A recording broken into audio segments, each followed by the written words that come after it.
It's not the way the Texas Lottery is supposed to work, but some are wondering if technology and some creativity perhaps have helped groups ensure odds go in their favor.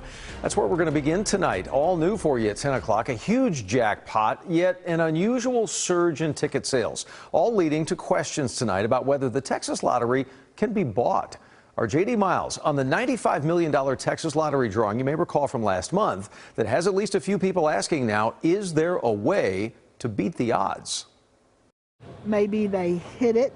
For the last 30 years, Dawn Nettles has played the Texas Lottery, written about the Texas Lottery, and scrutinized the Texas Lottery. Because I count every penny, okay?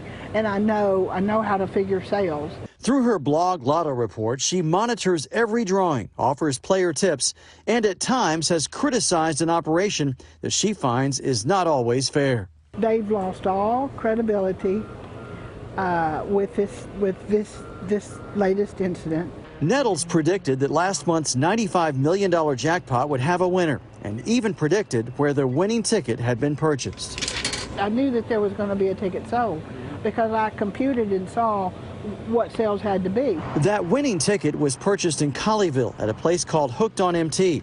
It's billed as a souvenir store, but with no signs promoting lottery ticket sales. Still, it was the biggest ticket seller in the state the week before the drawing, with $11 million in revenue.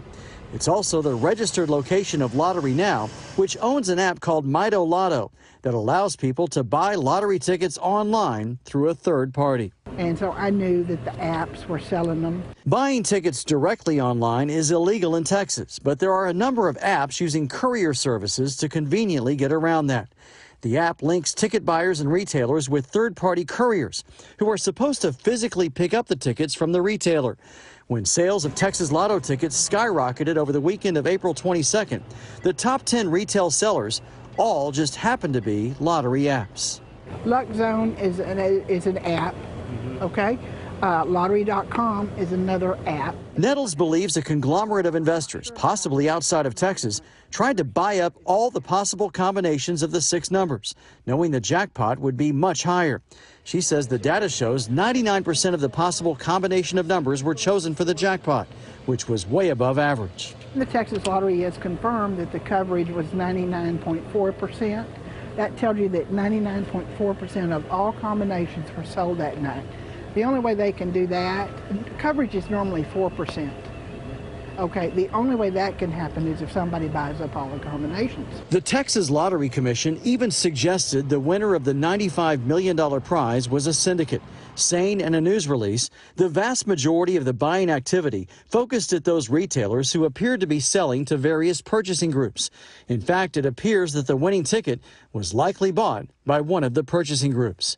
In a statement, the commission tells CBS News Texas that tickets are supposed to be sold at established retail businesses and that the lottery courier business model is not contemplated by current Texas law and is now being examined closely by the Texas legislature.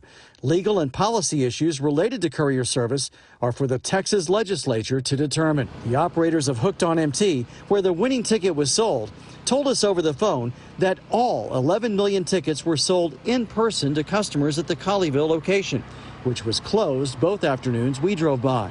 In a statement, the management also defended the use of apps, saying for this drawing, the winner was a retail customer in our store and not a customer of our courier app, Mito Lotto. Our app, Mito Lotto, and the app offerings of other couriers only benefit Texan consumers and lottery beneficiaries, and we strongly opposed any moves to prohibit the model. I don't know how he could have any customers coming in to buy because he doesn't have a lottery sign. Who knows if he's selling lottery products? Since the store that sells the winning ticket gets 5%, Nettles says the operators of Hooked on MT received at least $548,000 from the drawing. That's money longtime lottery retailers like Star Mart and Garland may have a hard time competing to get in the future, with out-of-state app operators cleaning up. Weekly lottery players like Mohammed Stanley wonder if it's even worth buying Texas Lotto tickets, knowing what he's up against. That's not right. That's not fair. Whoever he did it is not fair. He's taking the money from people. A bill in the Texas legislature would outlaw courier services and has already passed the Senate. But the app-based lottery companies are lobbying hard against it in an effort to keep their thriving businesses going. J.D. Miles, CBS News, Texas.